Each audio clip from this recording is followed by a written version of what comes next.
talked about when we did the practice run, if I get into the first video and you don't have any sound, wave or something Yeah, at me. I think it's working, but you never know.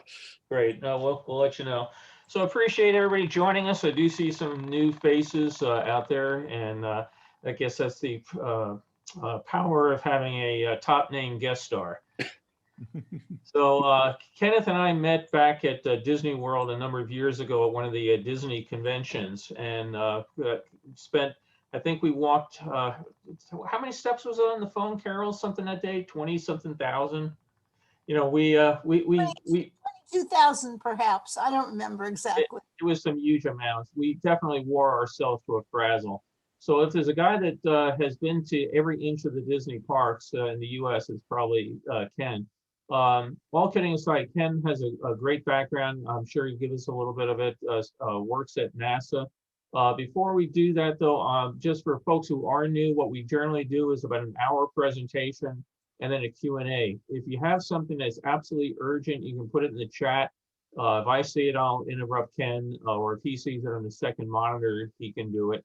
But what I do is I mute everybody other than the presenters so we can try to keep interference down, as people know we had problems at one time way in the past, so we try to eliminate. So I'm going to mute all.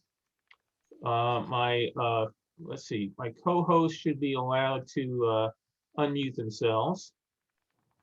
It's working. Okay, great. So without further ado, I'd like to introduce Dr. Kenneth Carpenter. Yay! Hey. Okay, let me see if I can, use all of my technical expertise to share screen.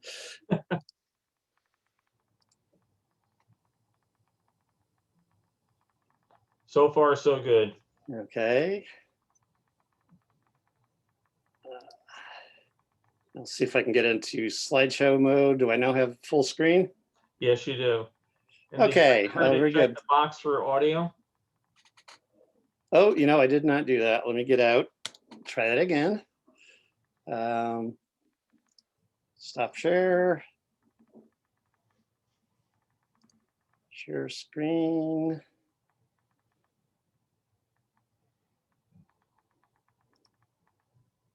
Share sound. Okay, thank you much.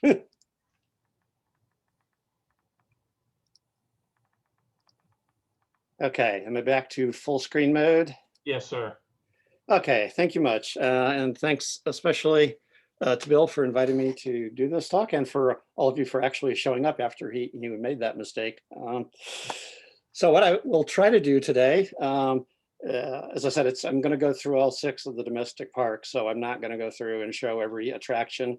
Apologies if I don't show your favorite one, but my idea here was to try to pick out from the thousands of photos that I've accumulated over the last 8 years or so, some of the nicer ones, maybe some of the more unusual ones, or ones of particular interest to this group, where we have a lot of overlapping World's Fair and Disney interest.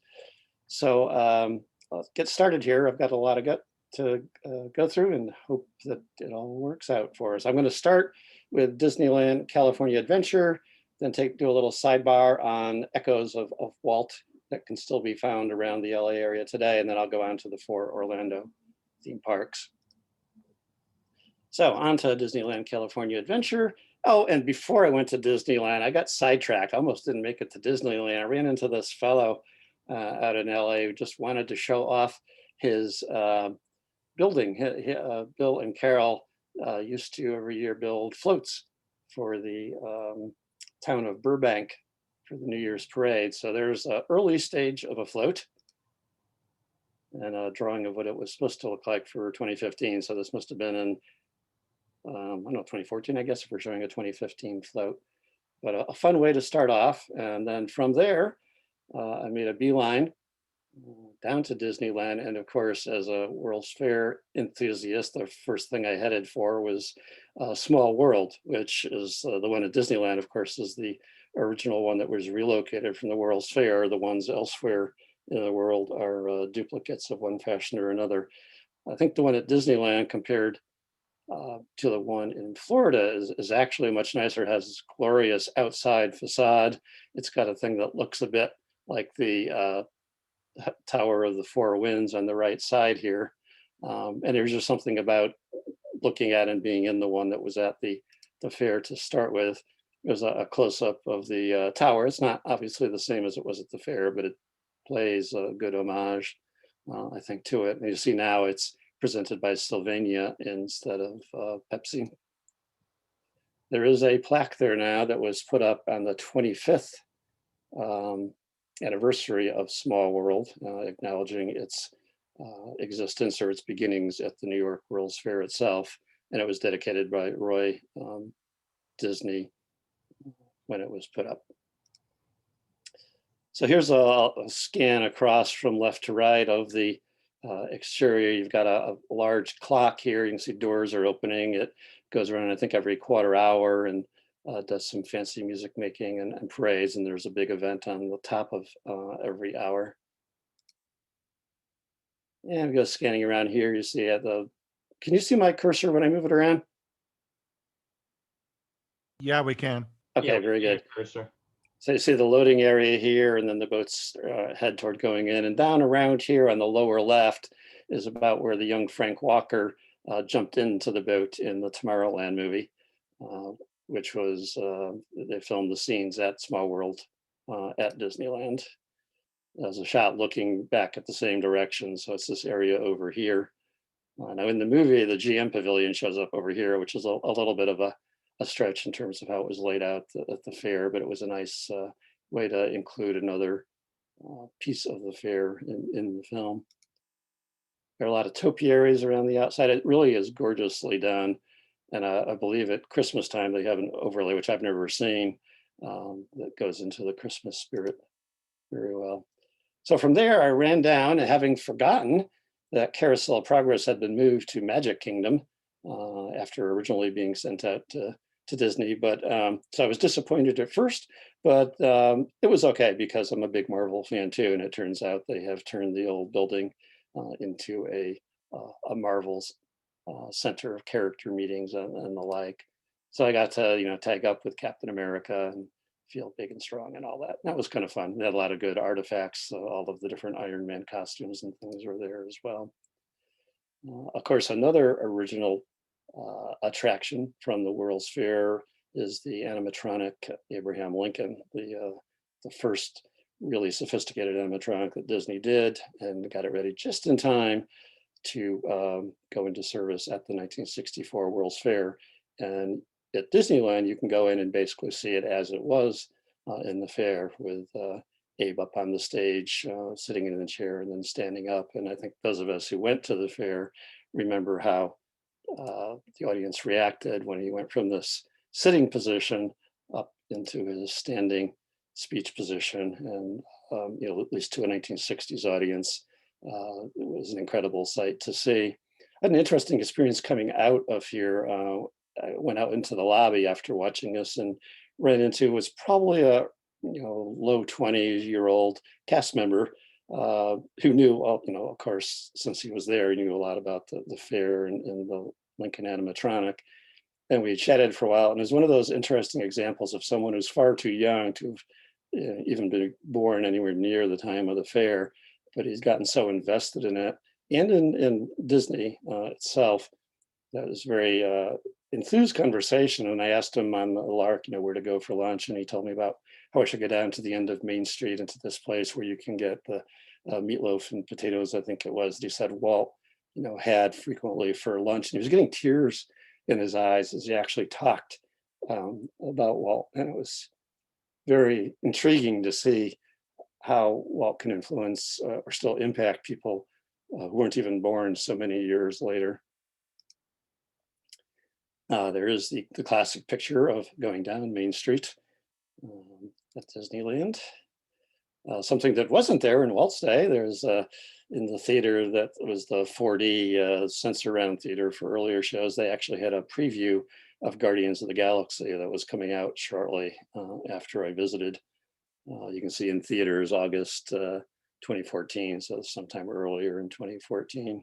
And that was kind of neat. They built in some 4D effects, so when you get a scene where there's water splashing around the stuff, you actually got water splashed on you. So it was a really good way of building up anticipation for the movie when it came out.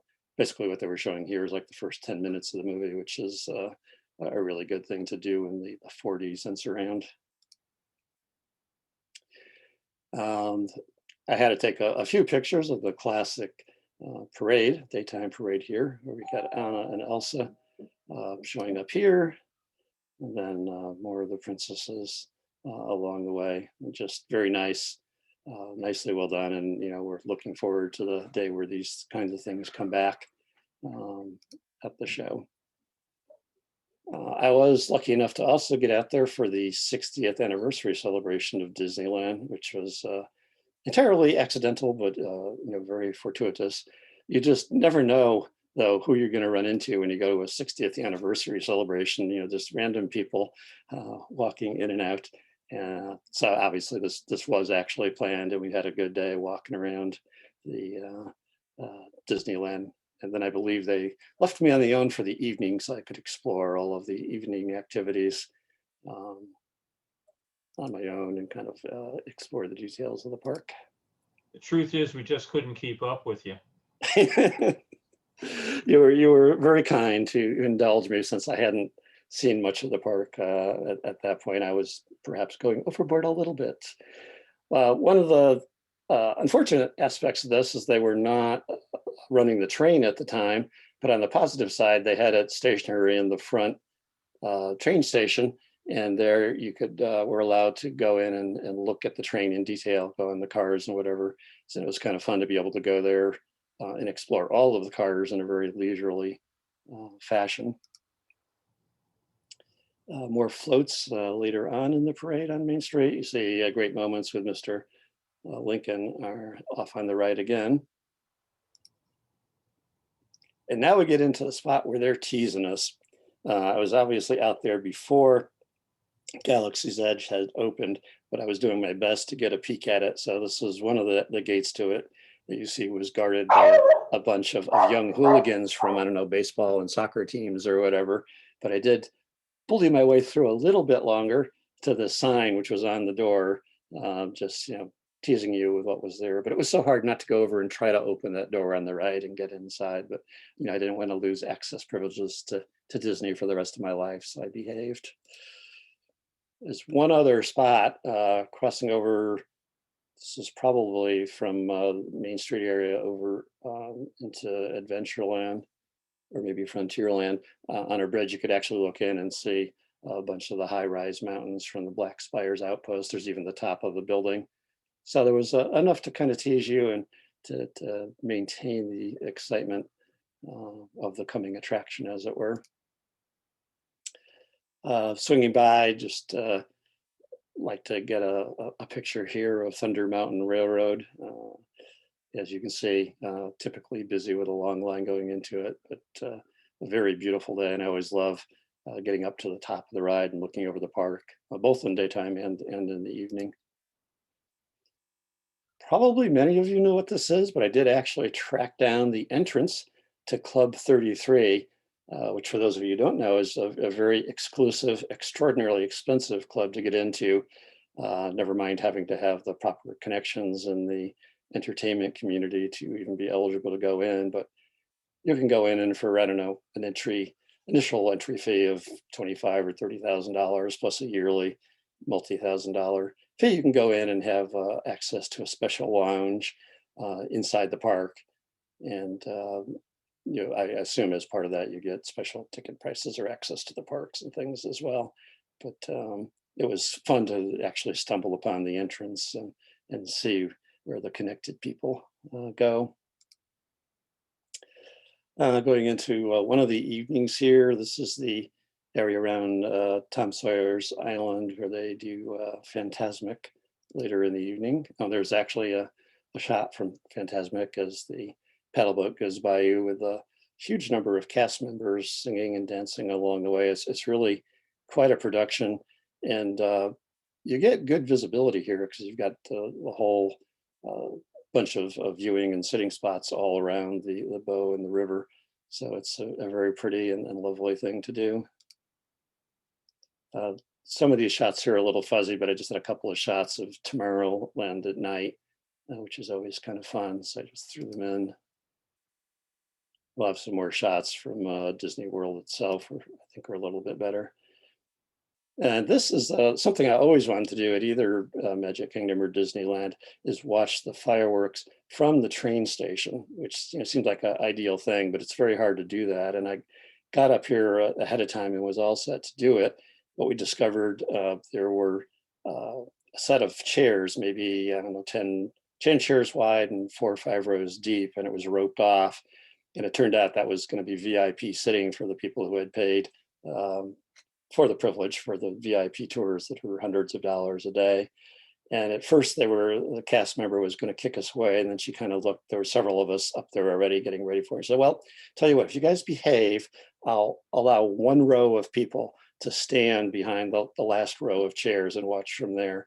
So we did that and thoroughly enjoyed it. I had, in addition to wanting to see the parade and the fireworks from here, I wanted to be there because this is one of the few times in the year where the schedule is such that you could run from there to California Adventure and see their nighttime show right after in the same evening.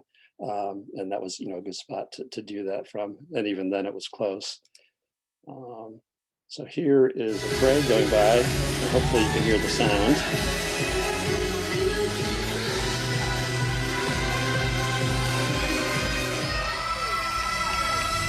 So this is Pink Tonight, as you can see there. The overall podium.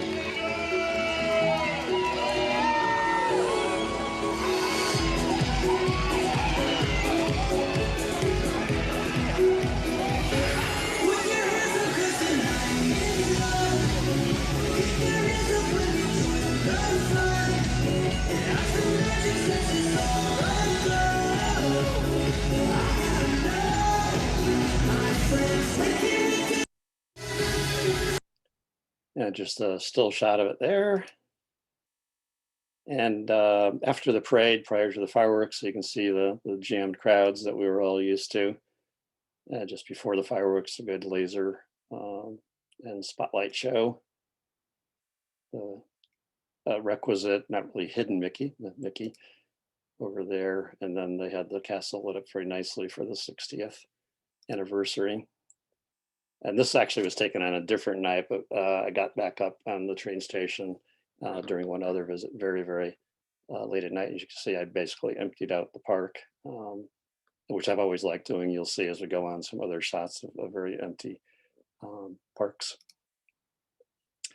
So after the first set of photos there showing the parade and the fireworks thing, I ran over to California Adventure. Didn't get very good seat, but was able to still watch World of Color, which I had never seen before. And you see it's a light water music and video show where they're projecting Walt onto a screen of water. And they go through and do a whole bunch of clips from different Disney movies, whatever. This next one you might slightly recognize.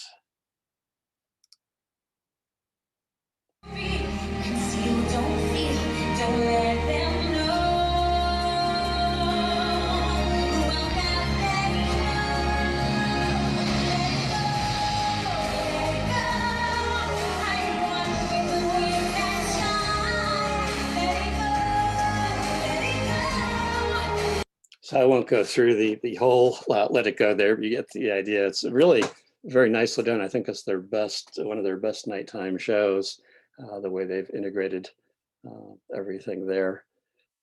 Going back another day in the daytime, I had to check out Guardians of the Galaxy, which was as you know, the Hollywood Tower of Terror with a new overlay on it. So the one in Florida is still Tower of Terror, but in Disney California Adventure, it's now Guardians of the Galaxy. It's actually very well done. I wasn't sure how I felt about them getting rid of the Twilight Zone theming, but they did a very nice job, both on the exterior, on the interior. This is the queue area.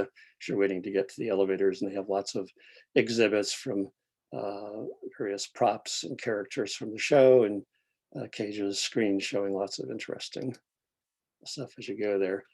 Leaving there, my favorite spot, I must say, of all, either Disneyland or California Adventure, is Cars Land. And this is coming in along the Route 66 entrance. And they have really brought the story, the Pixar movie, to life. You see here Flo's Cafe on the right, Luigi's Tires there, and then the town hall down at the bottom of Radiator Springs. And they've done a really excellent job of the mountains as the background.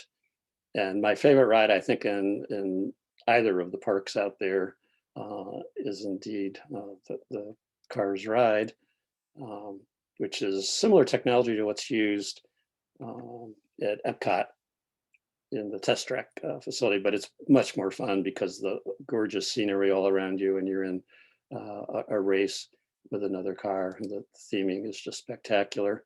If you pop out, I'm not going to spend a lot of time on Pixar Pier here, but go around there, and that's a very enjoyable area, reminiscent a bit of the boardwalk area at Epcot. But if you turn around right there, you can get into Cars Land, Radiator Springs from a different angle. And this is my favorite picture in the park, I think. It's just gorgeously framed, looking at the red rocks and a little bit of track in the background. And you get the natural frame from this huge arch going over you there. Another good angle there. Another use of forced perspective from Disney. This bridge up in the background is actually rather tiny, but looks like it's a large bridge because of the projection effects in the distance.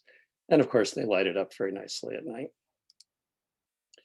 I just wanted to mention here, D23, the Disney Fan Club and Imagineering are producing these magical milestones videos, which at least initially are only available to gold members in D23.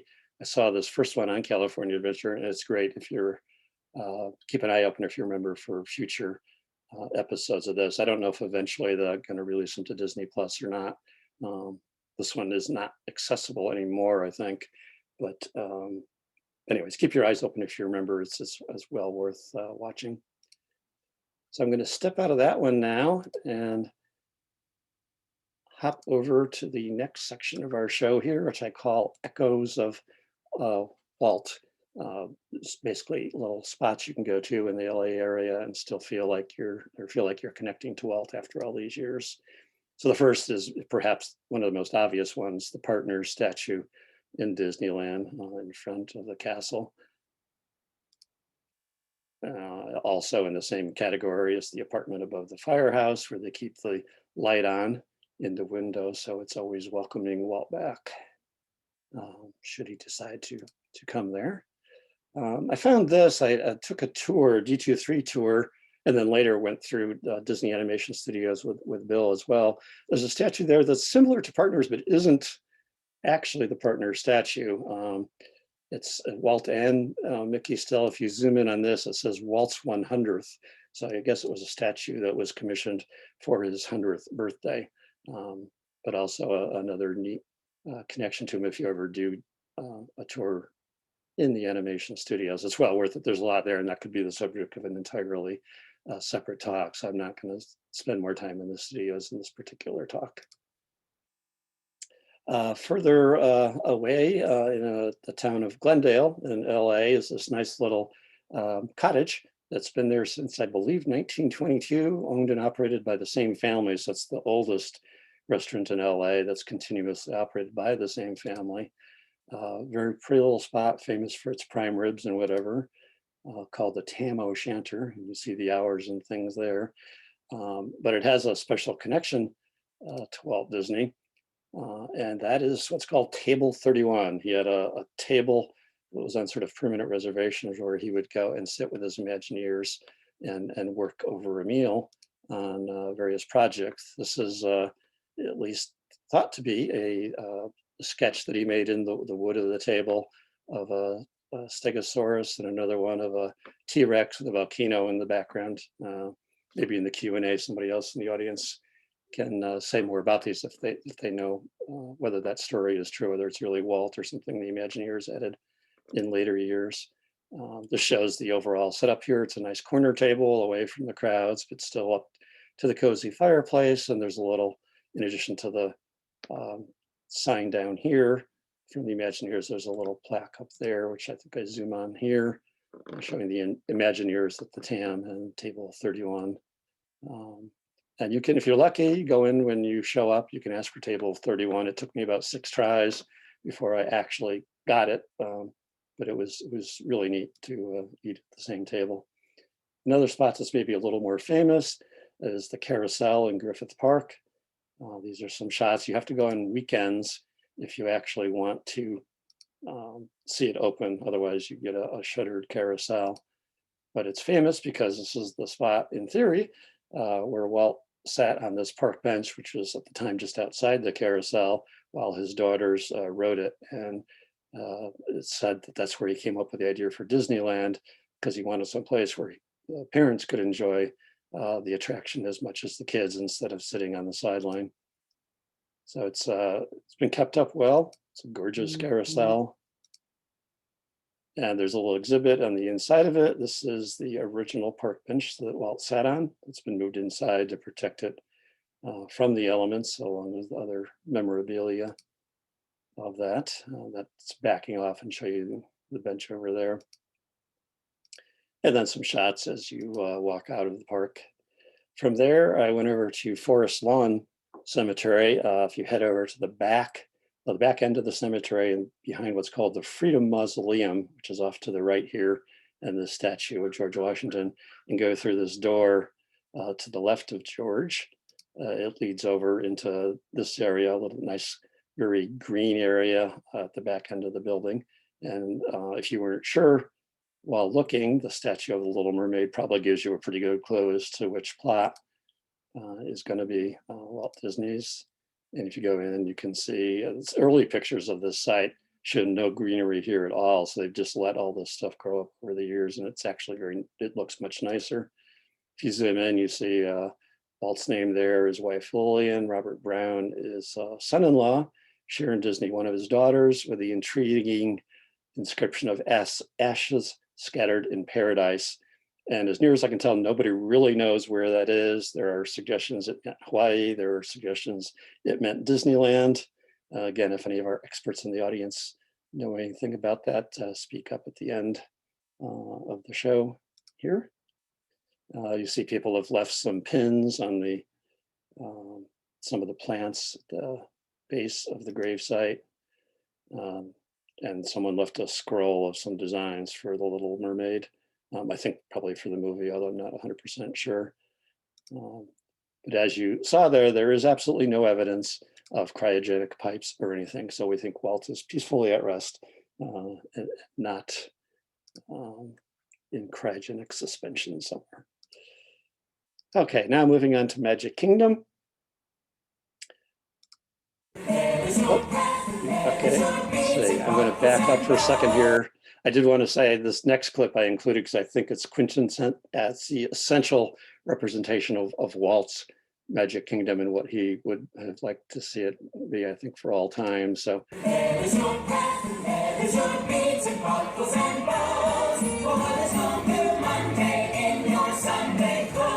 is one of those pop-up things. It's not really scheduled ahead of time. You just have to run into it. And I thought it was great and really essential Magic Kingdom, Disneyland kind of entertainment, Main Street entertainment.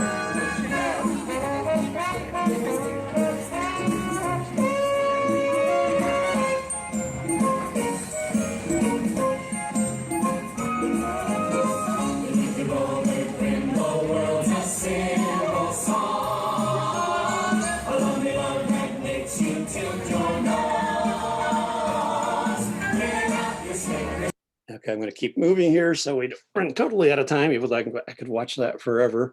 Another spot, of course, that I had to hit as a World's Fair fan is the Carousel of Progress and its actual location here at Magic Kingdom instead of Disneyland. There's a sign out front commemorating its origins at the World's Fair, and it still runs. It's a long attraction, and it's air conditioned. It's a wonderful place to take a break from the Florida heat, as well as to relive memories of the fair itself.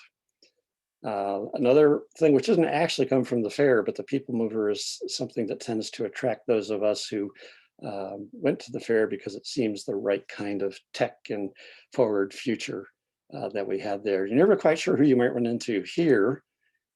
And this is, of course, Mitch Silverstein and Stephanie Bond. They're, I think, both in the audience today. And this actually is a little bit of a cheat. We've never actually overlapped at there. We've missed by narrow margins a couple of times. So I asked them to send a photo, and we're going to pretend we were actually at the park at the same time. Further on the People Mover ride, one of my favorite angles on the castle is here off to the side. And I just love the whole composition here and the colors and angles. I think you may even see another shot of this later pop up.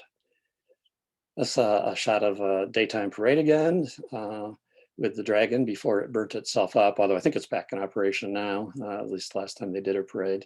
But this was prior to the initial mishap with it. Just another side angle of the castle. And a shot, of course, of Thunder Mountain, which is one of my favorite coasters there. Used to be my favorite coaster. Now Mine Train is a good competitor to it, being very similar, ultra smooth, but still exciting enough ride to be entertaining. I took a shot of this. It's actually the gift shop that's next to Haunted Mansion. And it caught my eye because that's actually also the title of an X-Files episode. You go in and it really does have only Disney memorabilia in it, nothing to do with the X-Files, but I thought it was an interesting confluence of two of my interests. This area is again, one of my favorite spots off to the side. It's a very quiet connection, used to be, between Tomorrowland and Fantasyland. And I used to always love to go along there and get out of the crowds. Unfortunately, they are building the Tron coaster just to the right of this, and I'm afraid that this may disappear in the process. It's closed off the last time I was there. I don't know if they're going to put it back in or open it up afterwards, or whether this whole area will be filled with stuff leading into Tron. And speaking of which, Tron was under construction. Again, just to the right of that path that you saw here, and was coming along nicely. This is pre-COVID, so I don't know how far they've gotten, but I think substantially further than what you see here. One of the special things we did at Magic Kingdom, we had over the years, we've only gotten annual passes once. This is to the Florida area. So we tried to do some special things while we had it, one of which was the behind the scenes tours. This was morning of a Keys to the Kingdom tour. And again, one of the reasons I like it is you get into the park in a very uncrowded state. So you, at least early part of the tour, you can go through and walk down nearly empty pathways. This one I wanted to show because somewhere here in the sidewalk, as we approach it, near the Aladdin area, you can see what is the smallest hidden Mickey in the parks. See here, it's actually in the center of that. Let's see if I can, oops. Can't really seem to zoom in when I want to. Oh, there it is. Okay. So you can see in the center of this centipede-like thing, there's 3 circles that are the hidden Mickey, and it's right outside the bazaar here, to give you a pointer for how to find it when you're there. Another shard of partner statue, this time, of course, at Magic Kingdom, not at Disneyland. Love the color scheme here, and it's got the frozen lighting, Christmas time lighting on the castle behind them. Disney's Main Street Electrical Parade is certainly one of the favorites of all time. I think I have a short clip from it somewhere. Some stills. Now this is the final float.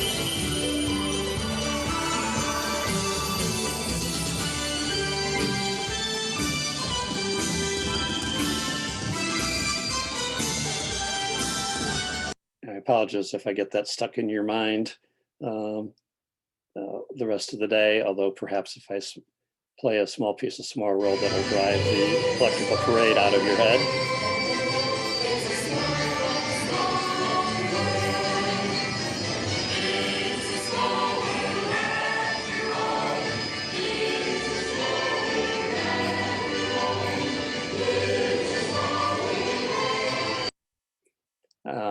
That goes on for quite some time, but I'll take pity on you and not let it run for too long. I did get into Carousel of Progress later at a time that was quiet, so I was able to get more pictures than they normally are happy with. I'll just run through a few of them here.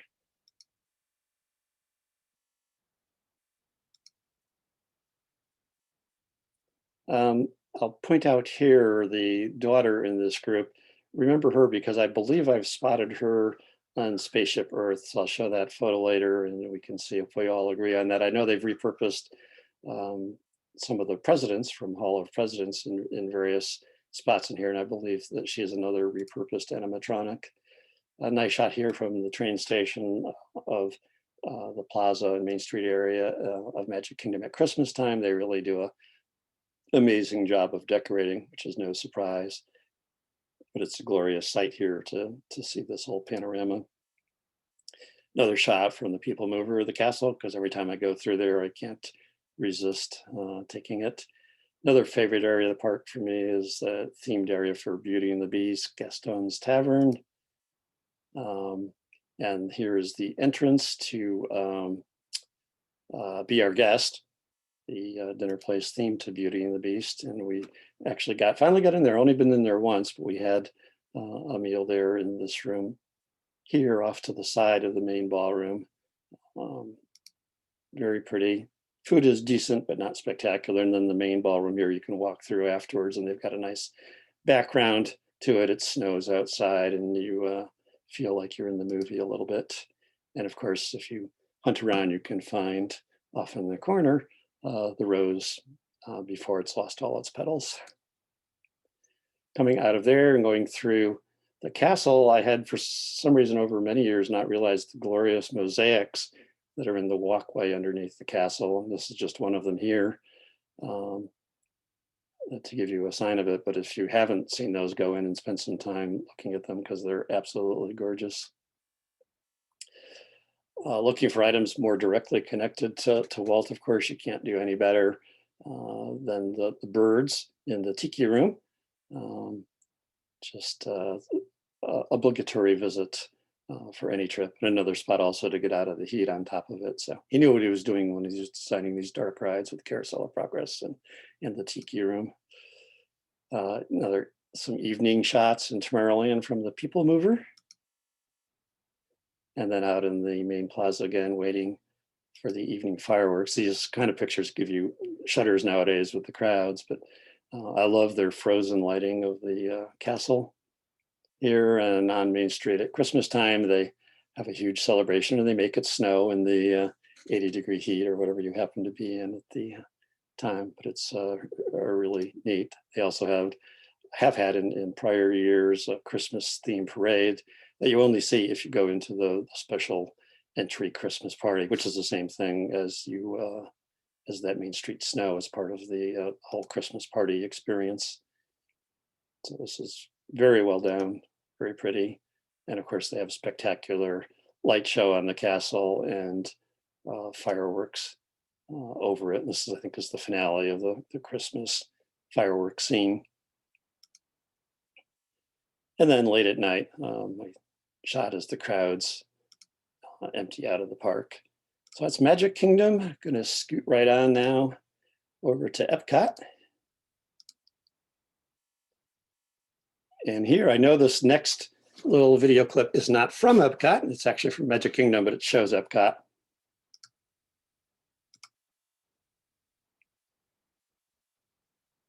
And I'm not hearing the audio here, so I'm going to pop out and back in because sometimes that fixes it. There we go.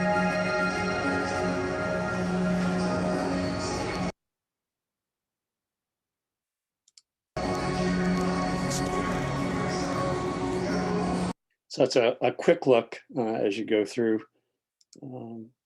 It's actually on the People Mover as you go through the interiors. You could look at the model of the original Epcot. Here is Universe of Energy before it got taken down to make way for the new Guardians of the Galaxy roller coaster. And I always used to go in here because it reminded me, of course, of the Ford exhibit at the World's Fair with the large life-size animatronic dinosaurs. And if you were lucky, sometimes in later years, you could get stuck here in front of the dinosaurs and get a nice look at them. One of the reasons they are redoing it to Guardians is that it started breaking a lot and it really needed an upgrade, and they decided to go with new content at the same time. Standard entranceway into Epcot before all the new remodeling, which is in process right now. One of our favorite times, I think, for going there is the Flower and Garden Festival, one of the 4 different festivals they do throughout the year. They almost overlap now, so it's hard to go to Epcot when there's not some kind of festival going on. But I think of the 4, the Flower and Garden is perhaps the best. This whole interior area here that I'm showing is being remodeled, so it won't look like this when they open that front end back up again. But you see here absolutely gorgeous beds of flowers all through the park. Uh, Lots and lots of flower beds, and again the shaped plants and bushes. And an Elsa there. Instructional gardens that tell you how to raise things like hot peppers, the different kinds of peppers and how hot they are, etc. Mickey from the Sorcerer's Apprentice from Fantasia. Buzz Lightyear holding guard over mission space. And here's just a couple of photos strung together, kind of a panorama of the main area showing the gorgeous flower beds. You have Imagination in the background there, and the land over there in the background. But the main point of these is to see the glorious flower creations they do for the festival. Another festival they do earlier in the year is Festival of the Arts, and you can go in and buy artwork like this of the park, various cartoons. You can get sculptures, all sorts of things. So it's a fun thing to do as well. Window shopping as much as anything. As many of you have probably been caught, it's kind of fun to see them bring out the Earth globe that's going to be used later in the day for illuminations. The drawbridge comes up and goes into the main lagoon here. So that's what it looks like up close with no fancy lighting on it. It heads out into the lagoon to be used later in the day. Evening shot here. That's actually Spaceship Earth there. The globe is over here somewhere, I think. And that's the globe in action during the middle of illuminations. Italy at night. I love the parks at night. American Adventure, the American Pavilion, US Pavilion. This is one of the most beautiful of the pavilion areas, Morocco, with all the great tile work, which as I understand, it was actually done. People were brought over from Morocco, and maybe even the tiles themselves to be as authentic as possible. In front of France, of course, there's Belle and Beast. Here's a little video from Illuminations.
I had a lot that one run because probably my favorite night show of any of the Disney parks.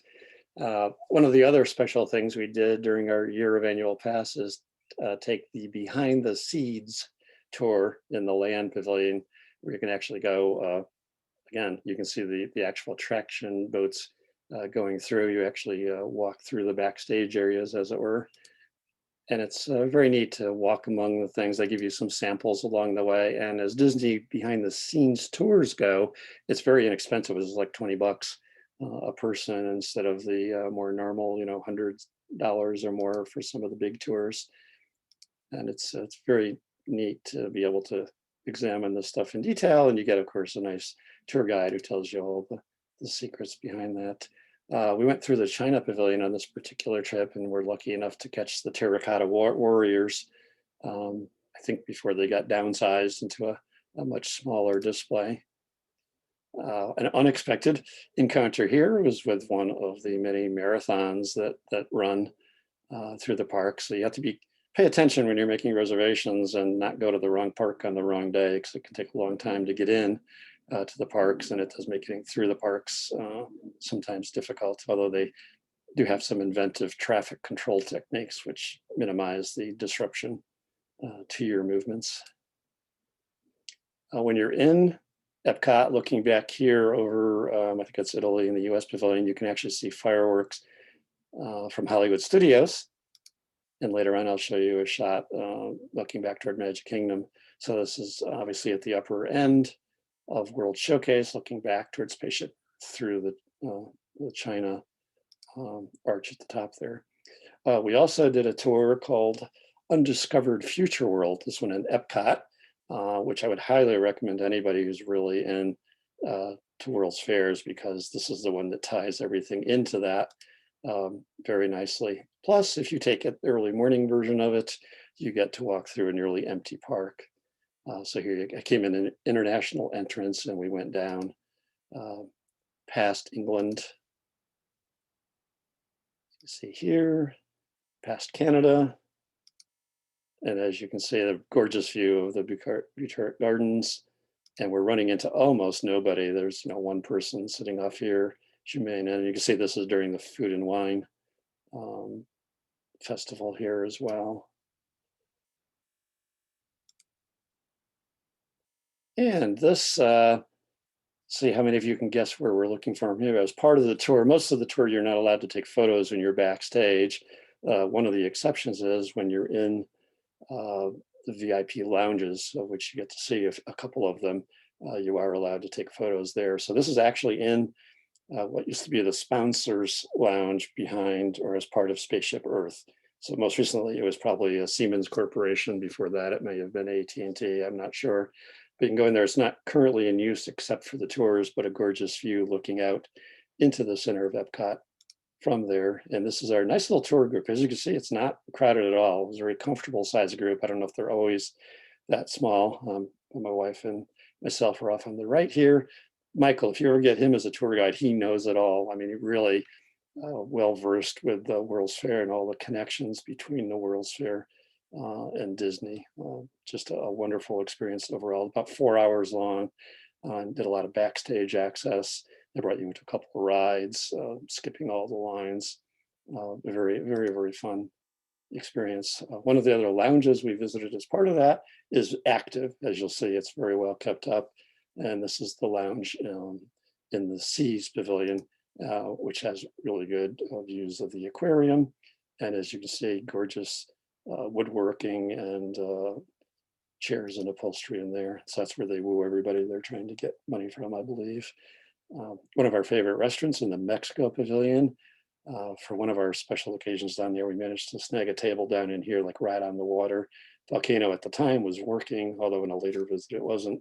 And you could sit there and watch the volcano go off and the boats go by from the Three Caballeros ride. Just a very nice place. Hopping over to the American Experience next. One of the times actually had some time before the show to actually look at the artwork there. And there's a lot of very good artwork there, and it's all done by Imagineers. It's not like they're just showing displays of famous artists or whatever. It's but these things are really museum quality and a lot of fun to browse through. And then while you're inside, you can see Ben Franklin and Jefferson chatting about the challenges of writing. Outside, just because I like evening shots so much, I'll go through a couple here. Again, try to close out the park whenever possible. Here's the outside of American Experience with just a few people hanging in there. We basically try to hang out until they start pushing us out of the park. So you always try to be the opposite side of the park to the entrance you want to get out of to maximize time in park. Another still shot of illuminations. And one time we actually got up onto the balcony outside the Japan Pavilion. Sorry, that's Japan Arch there, not China. And watched the fireworks show from there. And this is right after the finale, where there's a lot of smoke in the air. One of my favorite photos from anywhere in the park system. It's well worth doing. You do have some obscuration from this in the trees, so it may not be the ideal spot from seeing the show, but it certainly is an elevated and a very unique perspective that I recommend. This is a panorama taken from the balcony of Japan. Italy again. And this is the shot I promised you, looking back toward Magic Kingdom. This is Magic Kingdom fireworks, perhaps at Christmas time. Yeah, it is Christmas time because you can see the Epcot Christmas tree in the foreground here. So you get a pretty good view of the fireworks, except that you don't hear the audio, so it loses something in the process.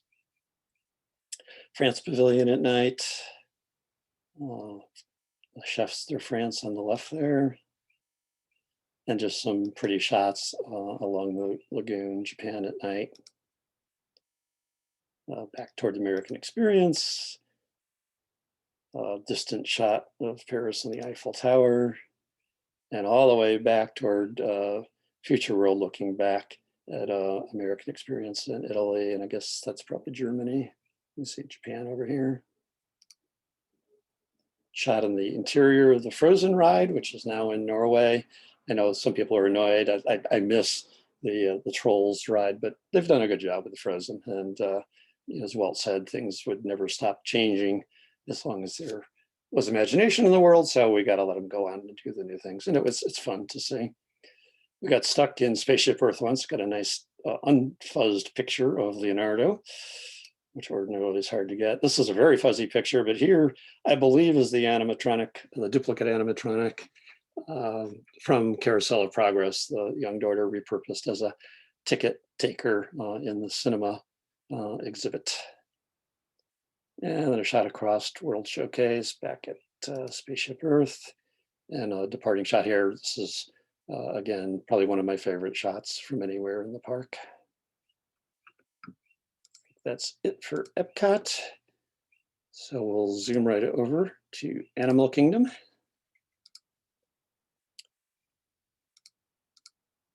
The entranceway in there, close up, and it's interesting to see the complicated sign with all the bas-relief sculpture there, which is kind of neat.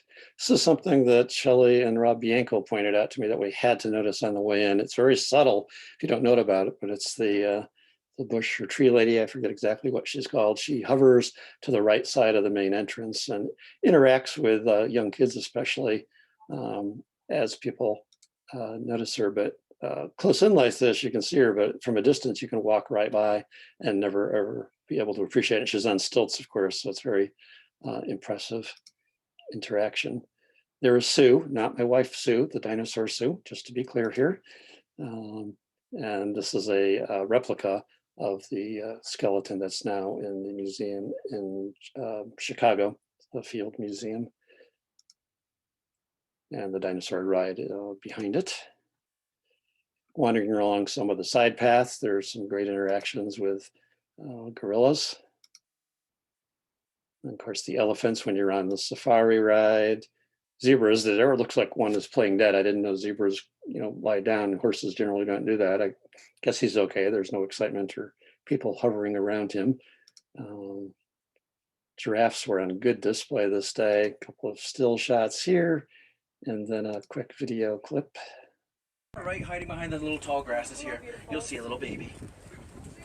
That baby right there is about 6 months old, is doing very well. Baby is coming up on the left here, right there in the center. You'll see those black and gray. Right, hiding behind the little tall grasses here. Hopping over to Animal Kingdom, or the Animal Kingdom Lodge. As you know, there's a small safari area there. It's not connected to the other one, not part of the big safari ride, but they do let animals wander through there, so you can see them if you're on the right side of the lodge from your balcony. And we actually went here this time. We weren't staying there, but we went to meet with Shelley and Rob Bianco, and managed. Shelley, I think, actually picked up that right in the same restaurant, walking out nearly at the same time we were, was James Rhodey.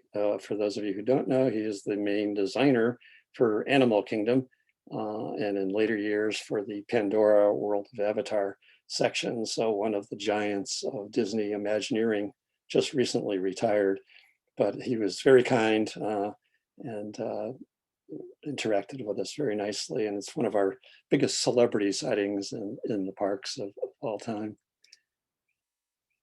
Backing out, the centerpiece of Animal Kingdom, as most of you know, is the Tree of Life. The carvings in here, the tree trunk and branches are made up of just hundreds of animals, and they have a really nice lighting, moving light show at night that animates all of those various creatures. There are several areas in the park like this, which are really well done in terms of, you get the feeling that you're really out in the wild somewhere and not part of a theme park. Here is the central water area where they were premiering Rivers of Light. It's pretty, but I must say, if I'm being honest, it's my least favorite of any night show in any of the 6 parks. And I think, it's kind of, for most of us, a one and done kind of thing. They have been working on revamping it. I don't know if they have improved it significantly or if it's even in process right now, given the crowds. But maybe again, if some of the experts in our audience know something about it, they can tell us about current status of that. I love being in Pandora at night. This is the quiet river ride inside. That's the shaman from Avatar. The overall land at night is gorgeous with the bioluminescent plants. Just love to wander through there. I would like to get into Pandora World of Avatar sometime when it's not pouring. We've been caught maybe 2/3 of the time we've been there in absolutely pouring rain, but when it's not raining like here, it's really a gorgeous walkthrough. This is the central water area where they do Rivers of Light, just as you see it in the day, and it's a good spot to hop into. They leave the bleachers open so you can walk in there even on very crowded days, sit down. You don't really get out of the sun very well, but you do get to rest, have a drink or whatever, and take a break from the crowds elsewhere in the park. Back up in the Africa section, a wonderful acrobatic show in the walkway. From there, you can walk back toward Pandara World of Avatar. Again, another area that's very well constructed, is make you feel like you're out in the wilderness. This is the other entrance coming in from the Africa section to Pandora, and it tells you all about the village that you're coming to. This is set about 20 years after the first movie, I believe.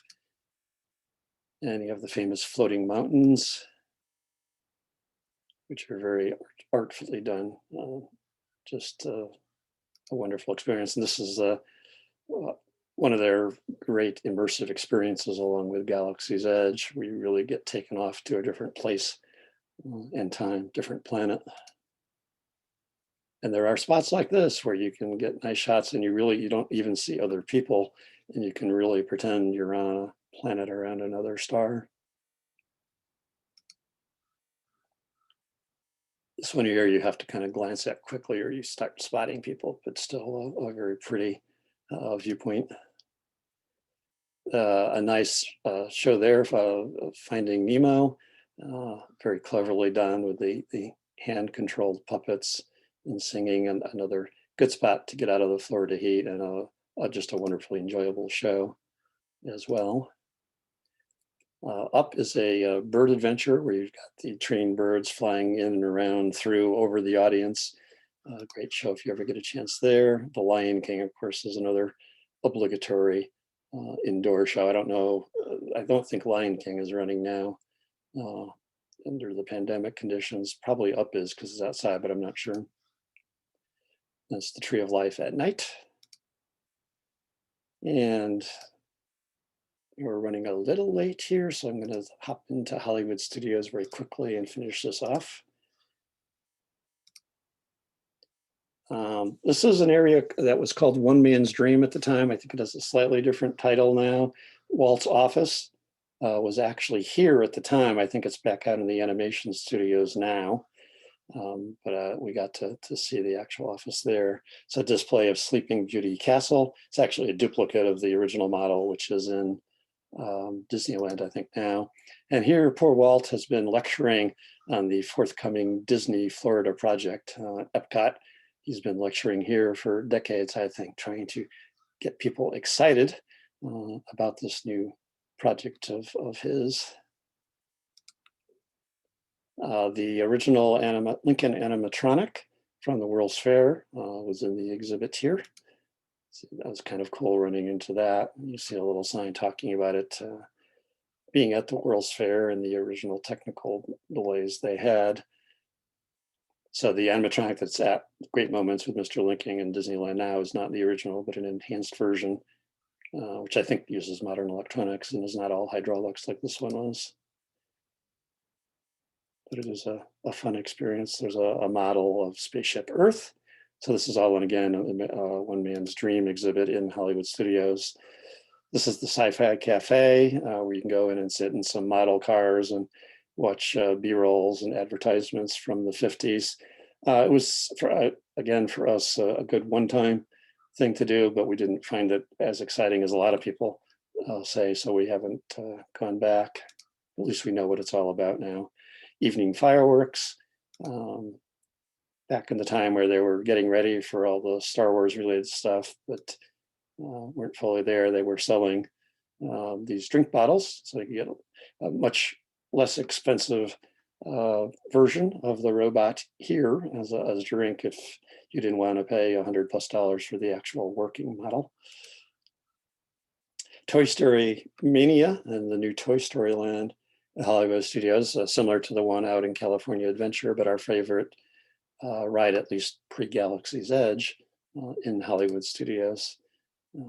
Get to see Mr. Potato Head, as well as shoot. Here is Slinky Dog Dash, another coaster that's in similar family to Thunder Mountain Railroad and Mine Train, ultra smooth, fairly high speed coaster, which is a blast to get onto and always has a very long line. So Fast Pass, when available, is highly recommended. I love the Beauty and the Beast show, 30-minute adaptation of the movie, hitting all the high points of the music, very wonderfully done. Central area in Hollywood Studios at Christmas. Again, they do a good job here. Here's a video of the Hollywood Tower of Terror and its Christmas overlay.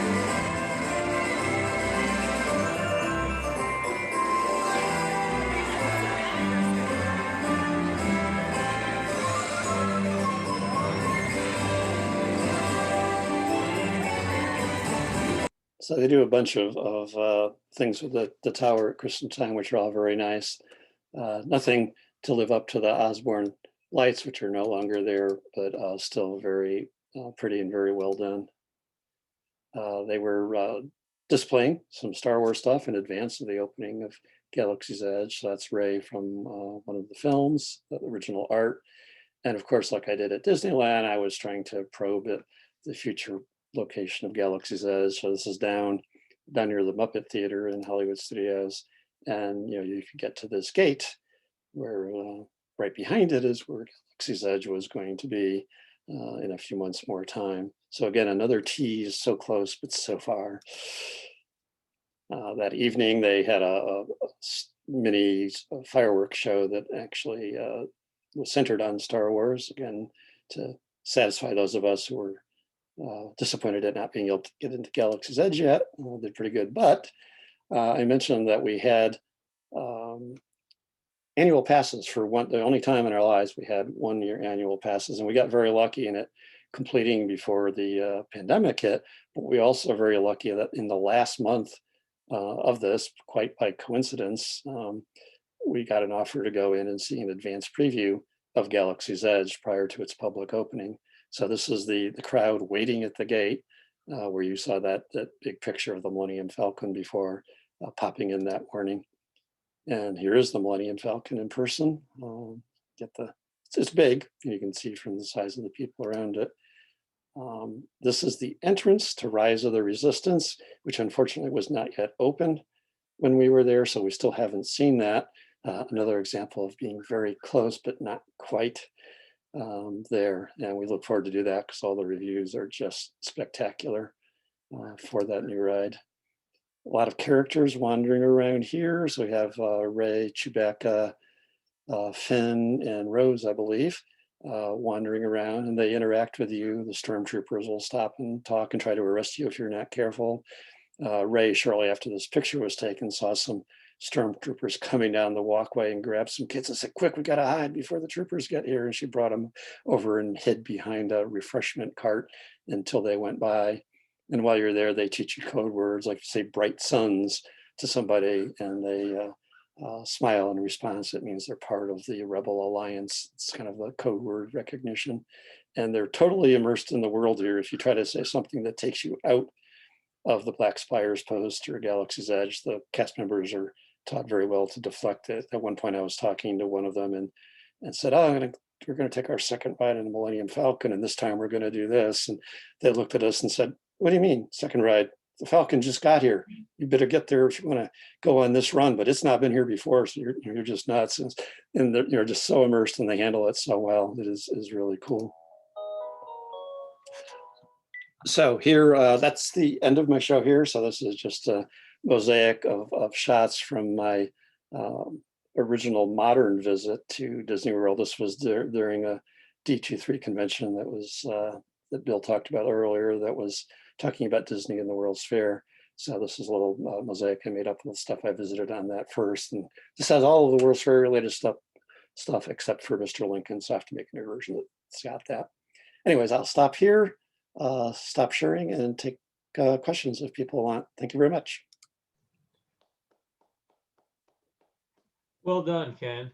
I have to say, I haven't realized how many things have changed in Florida since the last time Carol and I were there, and now you've made me want to go back. All right, job done. I also have to say, I understand why Disney stock is so high with all the trips you've made to go. So if folks have questions or observations for Ken, if you use the raise hand button, you'll pop up to the upper left-hand corner of the screen and he'll see you. Otherwise, if you just wave your hand frantically in front of the camera, we can unmute you as well. So Richard Herring had a question for you. So what camera lens combinations and how do you process it? How'd you do the panoramas? Did you stitch or did the camera do it? You are going to be so disappointed in the answer to this, in the sense that I'm not using any really complicated equipment.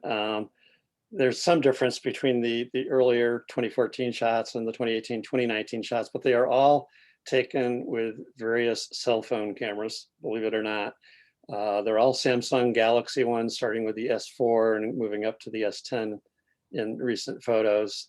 The earlier panoramas, which were stitched, we're using the panorama modes in the cameras where you push the button and scan from left to right and it records the panorama. You'll recognize those by being the ones where there's a little bit of a fisheye distortion in them. But in recent years, I've started not doing that mode, but just taking a series of still photos across the panorama and putting it into Google Photos. And Google Photos automatically recognizes when you have adjacent photos and stitches them together in a flawless manner without the distortion that you see using the built-in panorama models. So the ones you saw, certainly from the recent years, are cell phone photos with some post-processing in Google Photos, and both for the panoramas, and I also use their modest processing capabilities in Google Photos to enhance photos when they come out, overexposed or need more contrast or whatever. And some of the basic tools they have in there for adjusting contrast and brightness, the color saturation, whatever, actually can do wonders, especially if you unfortunately get a picture that's looking toward a light and you kind of get washed out. You can actually get rid of a lot of that using the basic tools in there. So I'm a big fan of Samsung Galaxy phones, and mostly, or to large part, because their camera is just so amazing. Well, Kenneth, if the next time the Hubble breaks, maybe you could just send up a boatload of Galaxy Samsung. I'll suggest that in our next meeting and see what see what happens. Yeah, unemployment is fun. Who else has questions for Kenneth? People are saying they wish they could go back to Disneyland. Yeah, it's I thought people would enjoy this as the parks are starting to open up to get a trip back to what we haven't seen in a year or so. And for some of us, again, I haven't seen some of these things at all. So I'm looking forward to going back when it's safe to do so and see some of these things. I got a kick out of the picture of Mitch and Stephanie on the People Mover. Kenneth and I had gone to Lake George, New York together to go up to the Star Trek experience in Fort Ticonderoga. And we got up there and got to see Mitch and Stephanie. So it's funny how, people's lives keep intersecting at different points and different places. You have the World's Fair in common and Disney in common and Star Trek. It's just kind of fun to keep seeing familiar faces all over the place. And there's probably a big sociology paper in there for somebody to do about why we are interconnected by so many diverse things that which on the surface don't seem connected, except maybe for looking to the future. I guess some of these all to some degree do that. Well, we can also find out how many degrees of separation we have from Kevin Bacon. This is right. It looks like there are a bunch of questions in the chat that we could go through if nobody has live questions. Let's see, what's the story behind the Little Mermaid at the graveside? I don't actually know. I don't know if anybody else here does. I mean, I guess it was a way of just a quiet way of recognizing one of the Disney creations. And I think the idea is that the mermaid is kind of looking over Walt and keeping him safe. But I don't know if there's more to the story or not. I don't see anybody jumping to our rescue. Now, Kenneth, how many, what do you think to the nearest thousands of dollars have you spent in meals at the Tam O'Shanter just trying to get to table 31? I don't know. I think, in fact, I've probably only been there maybe 4 or 5 times. And you've got to eat. So it's a little fancier than most places, but it's not bad. And, for prime rib, you can get a good meal there. As long as you don't do a lot of drinking or something, it's really not bad. And it's a very lovely place. So I do recommend it if you haven't been there yet, even if you don't get to Walt's table. They usually, if you tell your waiter after your meal, they'll usually let you know whether it's okay to walk by. Often they'll let you just walk by the table if it's busy, or if it's a couple times I've walked by at the end of the evening when it's been empty but still dirty, and say, just go over, go down, turn this corner, and you'll walk by it and see it. Every year around Christmas time, we have an Imagineers alumni luncheon there. Of course, not this past year, but it's always fun to go there and soak up the atmosphere again. Let's see. It's going down the. Brock has his hand up. He's waving. So, Brock, if you'd unmute yourself there.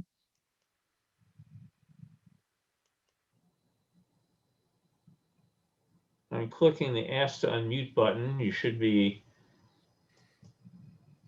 There we go. There you go. Okay. There we go. Back to the mermaid thing. I don't believe that mermaid in the garden where Walt is associated with the movie Little Mermaid. Here's a statue of, I don't know how one can see it, of that mermaid, and it may not show up with my background. Virtual background is giving it a problem, but she is different than the one you saw there. I think that one is one of the famous ones from where over in Europe, Amsterdam or someplace like that, I believe. Copenhagen. There's a mermaid, and I think there was a connection there. Copenhagen, okay. Thank you, yes. Yeah. I think that's where the connection might be from. Okay, excellent. This bears more Google study post talk here, I think. Yeah, my understanding is it's unrelated. Gardens and Walt's love of Copenhagen. Joey has his hand up. Hey, Joey, you should be able to unmute yourself. Hey, Ken, that was an amazing presentation. Thank you. We haven't been there since Jessica was 6, and we really would love to go back. I have 2 questions. Is there anything remaining of what was once the submarine ride, the Nautilus ride, the pool of that? Is there anything? Are there any elements that would let you know that that was the original ride? I think so. In Disneyland, there's a replacement submarine ride, I think, maybe themed after Nemo, I believe. Yeah, Yeah, in that's right. California, we have Nemo, but in Florida, it's totally gone. The lagoon, totally ripped out, submarines gone, sunk at sea, ripped up for salvage. There's no sign, if you go back to Florida, that 20,000 Leagues was ever there. Actually, in Florida, if you look among the rockworks as you're going into the Little Mermaid ride, you'll find, if you know where to look, it's right at water level, you'll find an image of the Nautilus there hidden amongst the rocks, just carved in. But Wow. that's the only thing they left. Yeah. Really. Is the rock work, Don, is the rock work from the Nautilus, or did they build that later for? I believe it came later. They basically tore the whole thing down and made it a playground at one point, and then put this in after that. So I don't think there's any remaining original structures from the Right, so now it has the Little Mermaid right on top of it, right? Is that That's yeah. correct. Right. They Which built is the at whole least thing in, made a water-based? playground, then they put the new ride on top of that later. I see. All right. Thanks, Ken. I really enjoyed it. Thanks, Joey. You're I see welcome. there's a comment here from Michelle. Behind the Scenes is really good and doesn't seem to be promoted. And I think that's true. It's one of the quieter opportunities there, and it's wonderful. I say, hey, it's $20, which buys nothing else at Disney as far as I know. And it's a modest size group, and you get to wander all through the display areas, right among the plants and fish tanks and everything else. And we only did it because we came off of I guess it was probably Soarin', or maybe off the land right itself. And the desk is right there. And it said $20 behind the scenes and you can go now. It's like, okay. It's like, well, we should have done this 10 years ago. So Now, land has always been to me one of the duller pavilions. And I'll ask you, is it, you go through it on the boat and you see them growing a rutabaga. Is the backside of the rutabaga that much more interesting? oh, it's completely different, 180 degrees around from the front side.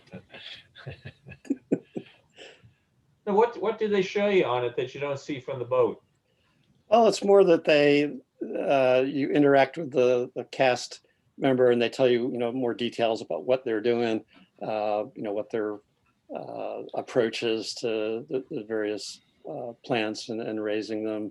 You learn that almost all the work seems to be done by interns who probably don't get paid, but I don't know if that's really true, but there were an awful lot of interns there at the time we went through.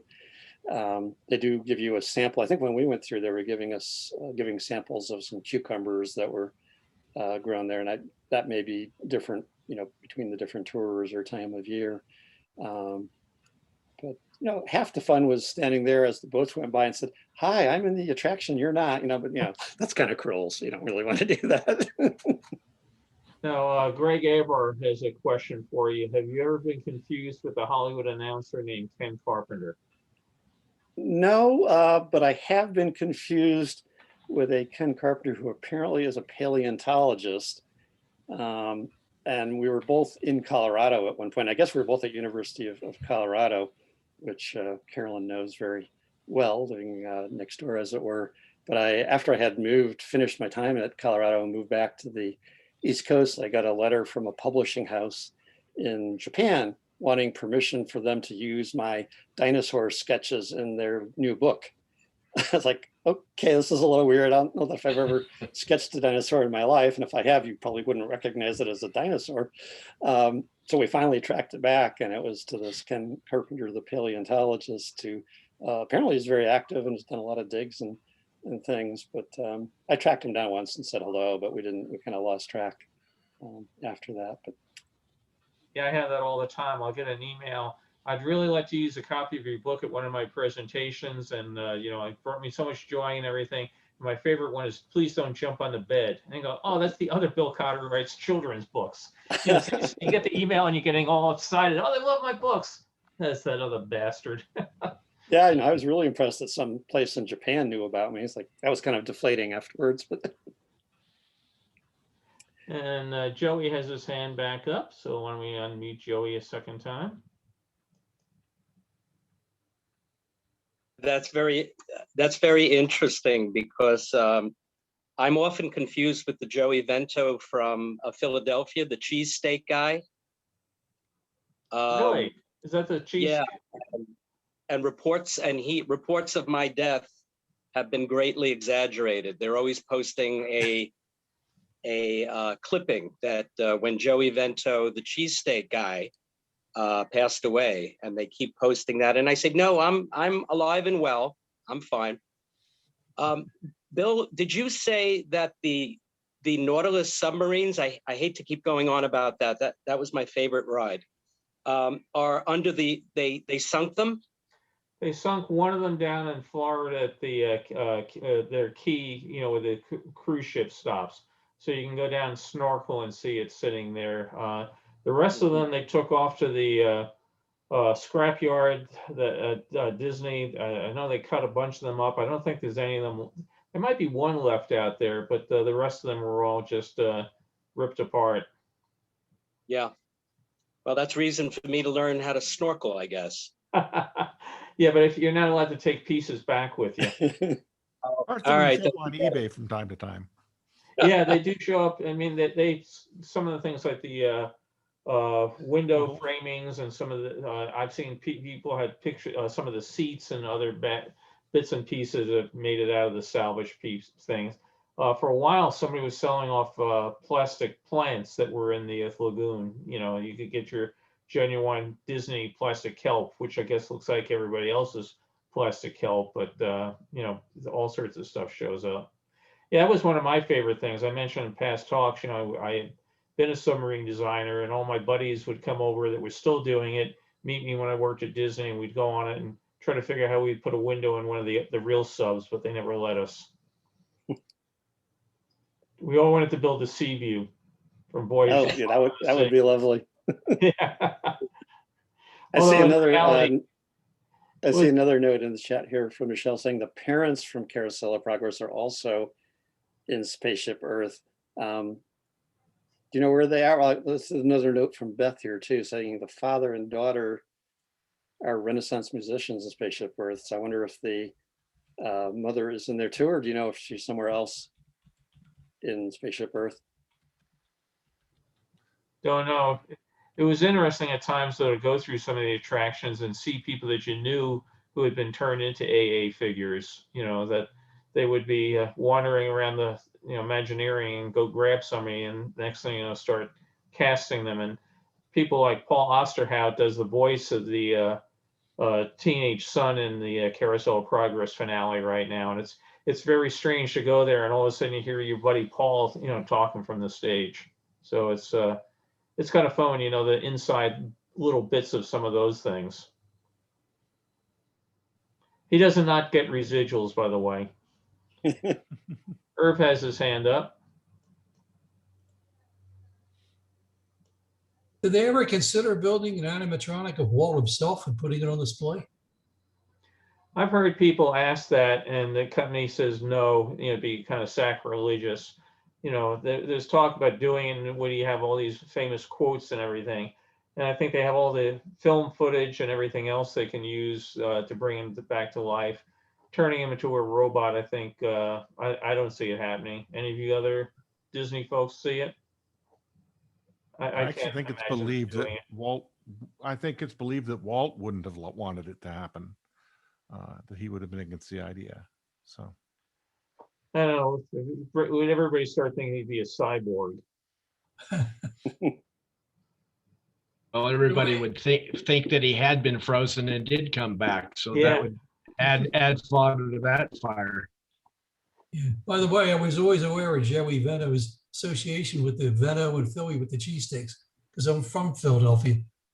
But I didn't want to bring it up if he didn't want to bring it up. Well, I had an association with names. Years ago, the head of the United States Postal Service was William J. Cotter, same initials and everything as me. And my father was in the phone book on Long Island. And 3 o'clock in the morning, the phone rings. We're all set for the raid. And my father's what? He said, yeah, we're all set to raid. Do we have your permission to go in, Mr. Cotter? And he said, yeah, go ahead. It's some idiots had looked up my father's phone number and gotten permission to go and execute a search warrant for the postal inspectors. So, you think people would check these things out a little bit more carefully. But Greg mentioned that the other Ken Carpenter did a Disney record, Disney's Music Cavalcade. So maybe Ken, maybe you can get the residuals on that. Yeah, I'll have to, it looks like he posted a link there. I'll have to check it out. Maybe it's one of those things I do, sleepwalking or something. So I Does can't- anyone here actually know anything about where Sharon Disney's ashes were scattered, what the scattered in paradise means? I've looked through, done the usual Google searches and something, and there don't really they seem to have kept it extraordinarily quiet. No, never looked into it. Don, you were waving your hand? Yeah. Ken, I was curious. You were down at the, I've lost the name of the restaurant again. I've eaten there. The Tam Tam O'Shanter. Did you happen to go a few blocks away from there to what it's called Extra Copy now, a little copy store that's there? No, It's I didn't, actually but Walt that Disney's sounds, original studios. It's a little building there on Kings yeah, I Road. think I found out about that afterwards. So I haven't been there yet, but that's on the future to-do list. There are a couple of spots like that still. Yeah, that whole neighborhood is just, if you know what you're looking for, Walt's house is there, the original studios was there, the Tam is there. It's just an amazing place to explore if you like Disney history. Very cool. I have to get in touch with you before the next time I get out there, whenever that might be. Okay, yeah, I can give you addresses for all of it. It's neat because you're literally, walking in the exact same world. All the buildings are the same. Not much has changed. You're walking the same world that Walt walked in. When you So, come out here, we'll take you over to where the old Hyperion Studios were. And it's a supermarket now, but it's amazing that if you get a vintage picture and look, you can see the same cracks in the street were there in the 1930s. And it's astonishing to see, how much or how little some parts of that area have changed. Now, is that Yeah, the same Hyperion studio I know they relocated a building into the animation studios that they use as the start of the tours. Is that Yeah. from there? Most of the studio was left behind, but they took some of the cottages. My first office at Disney was in what's called the Shorts building, which is a pretty good sized building, 2-story building that they cut in half, trucked over to the studio and rebuilt it. And then the cottage, right when you first come in, where the Disney University has a conference room and stuff, that again was taken over. I think they call it the Hyperion Bungalow, something like that. Right. But Yeah. most of it is torn down. But you can see like Disney at least extra space around his studio for extra space, and the apartment buildings and stuff are still there. So, I see this week Carol has turned bright green for some reason. So I don't know So why you're our green too. internet connection does that. Weird. When I went out for that D23 tour, we started at the Hyperion, but before that, they had directed me to park on the Zorro parking lot, which I believe you have told me in the past is the spot where they used to have the set for Yeah. Zorro. So you could kind of feel like you were parking on hallowed ground, if not able to see anything. But there's almost nowhere you can step there that isn't some huge part of history in one form or another. Say, Ken, are you still actively involved with NASA? Yes. And Can you do a presentation on some of the Mars photos that we haven't seen yet on the internet? well, I have no direct connection to the Mars work. I do kind of wonder, we have Carolyn Peterson here joining nicely to see my show. She might even be in a better position. We could chat. I don't know if Bill wants to go off in that direction in this series or not. Maybe after a year of this, he's desperate for other content, but maybe Carolyn and I could talk about doing that. Carolyn, by the way, is really, really active in STEM outreach and does huge numbers of public talks and creates planetarium shows and Yeah, whatever. So when you look at the photos they posted, it's hard to believe you're not really looking at a desolate area on the Earth. And you're going to go over another ridge and find a town and greenery down there. It's hard to imagine. that does the give whole me an place looks that way. excuse to go back to the 1976 when I suggested someone ask about that. My first visit to Disney was actually Disneyland was a one-day trip. I was actually out in LA at the Jet Propulsion Lab as a very young student intern on the Viking mission, which was the first soft landing on Mars. So it goes back a long, long time. I was there for about 5 weeks and we worked straight through except for one day, which is probably around July 4th. They gave us a day off, and one of the other interns was local. He borrowed his dad's car, and I think 6 of us went off toward Disney. And that was almost the end of my story. And you almost didn't get this because on one of the interstates approaching Disney, we were behind this old jalopy that looked like it had come out of the Beverly Hillbillies, and a chair broke loose from the top, came off the back of the truck, it bounced on the ground and bounced like 30 feet in the air and came down on the windshield.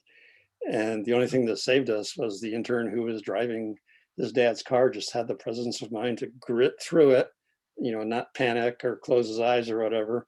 And the window held. I mean, it shattered in place into a million pieces, but it didn't actually break in on us.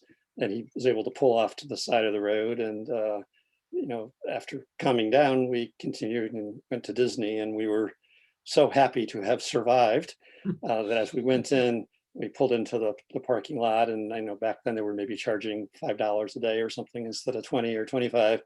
And we were so happy to be alive. We paid for the car behind us, with whom, of course, we had no connection at all. And it was fun to just drive through and look back and see all these excited exchanges, as no doubt the people were very confused about this, but it was a little bit of paying it forward, So that was the first time I had been to Disneyland, and then actually the only time I was there until way up in 2014.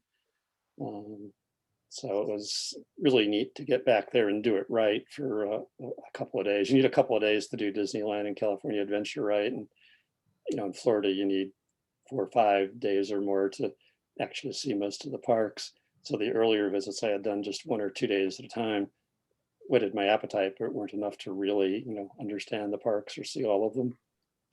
Yeah, it's like we talked last week about how big the World's Fair is. The Disney parks, again, just walking through them can take you a while, but when you got to stand in line for a show and then go see the show. Jumping back real quick, talking about Mars, that sort of thing. I would love to see a presentation from both you and Carolyn on, space photography, that sort of thing. I know when Carol and I visited you, Kenneth, at Goddard, I'm a real, technological nut. I worked at Cape Kennedy and stuff, but Carol, I think, was really impressed by the beauty of some of the Hubble photographs. Excuse me. And I think, a lot of us just see them real quick on TV and that sort of thing, but getting more information about how the whole thing is done. Kenneth took us by and said, "Oh, that's the room where they control the Hubble from," and he didn't let us control it. I really wanted to, see what we could do with it, put it through its paces. But I think if the two of you would like to, talk about, NASA and that, Mars and that sort of thing, people would enjoy it. And I'd like to see some more pictures of Hong Kong Disneyland too, Carolyn. So it's this week marks 11 months of these talks, and yes, I have run or am running low on pictures. I do need to get my Expo 70 stuff and my Expo 58 stuff and everything, but it's much easier for me to say, and here's Ken Carpenter, and sit back and not have to do it myself. So if you guys would like to do a presentation, I would love to sign you up. And the same thing as I mentioned to other, other weeks in the past, that there's different parts of the country, like Wayne, if you wanted to take us to old Tucson and, show us, things out there, different places that people live, mention to Werner, take us back to Yesterland. Again, more people, just please let us know what you'd like to talk about. And I think people will probably enjoy it. Thanks for the email, Carolyn. I'll grab that now before the chat ends and I lose it. Anybody else? What was, Kenneth, of all the parks, of all the things that are there now or the things that are gone, what's your one most favorite Disney gotta go back? You used the expression before, one and done. What's on your list of gotta do every time? Well, probably every park has something.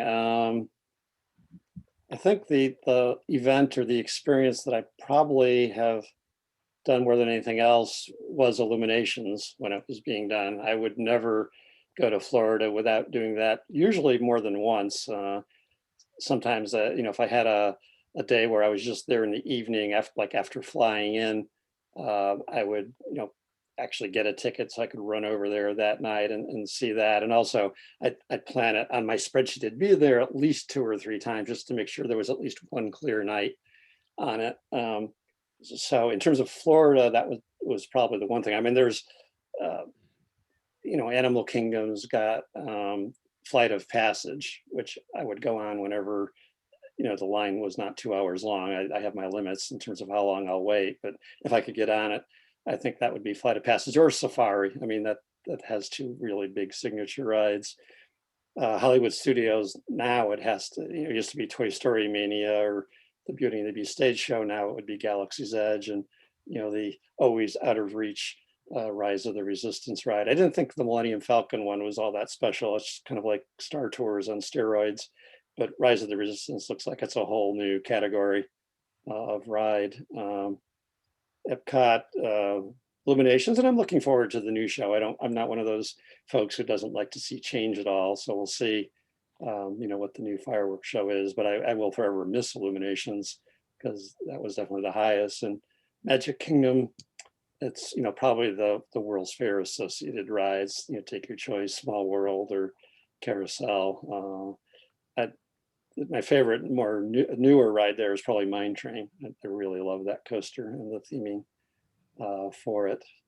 And out in Anaheim, it's got to be the Cars Land ride, which I can't remember what they call it. Something racers. Yeah. Radiator Springs Racers. I don't know. Anyways, that turned out to be spectacular. The one time I was out there for a couple days to do Anaheim right, I managed one day, I think, to do the racer ride 5 times. I had, first thing I did in the morning, had the equivalent of a fast pass, did the last ride at night, and I think twice snuck through on single rider line. It was, it just never got tiresome. And of course, it's a new experience. There isn't the equivalent of that back east, so I hadn't done that except for test track, sort of like it. And I really love the World of Color nighttime show there at California Adventure as well. Have you seen Soaring Around the World as opposed to Soaring over California? Yes. And I do like that. The one thing that's a little odd, Soaring Around the World in Florida, is that you really, to get an optimal experience, need to be in the center theater because you get more optical distortions than I remember being in the California version, or maybe I just don't remember. And it may be the way the Florida theater is constructed, but I think it was Shelley Bianco that pointed out to us, and when she pointed it out to us, it was all over. It turns out if you get in the final queue, it doesn't matter which of the first 3 lines you get into. When you get into the final line, and they're separating you into the 3 versions, the center one gives you much less distorted view of like the Eiffel Tower and stuff. In the center, it's straight, and the 2 outer ones it curves. If you get there, and generally, if you get there and you say you want to be in the center, they just make you wait till the next load, so it's not a long wait to do it. If you ask politely, they usually let you do that. Soarin' is also one of my favorites. We actually had Mark Sumner out to Goddard a couple of years after you were there to talk about his Imagineering experience, and of course he told us the whole story with the building the model of Soarin' to demonstrate to the suits how it was going to work. And we all enjoyed that, and probably took little notes about how to sell things inside NASA when we have to talk to management. Yeah, I love Illuminations too. Carol and I saw it years ago, and it was just a spectacular show. I didn't put them in the talk here, but there's some actually pretty good videos, not mine, but good videos in general of the entire Illumination show on YouTube. You can go in and listen to, and some of them even have, go way back and have like Walter Cronkite. I think one of the Christmas shows we saw had a little bit of Walter Cronkite in it, and that put chills up and down my spine.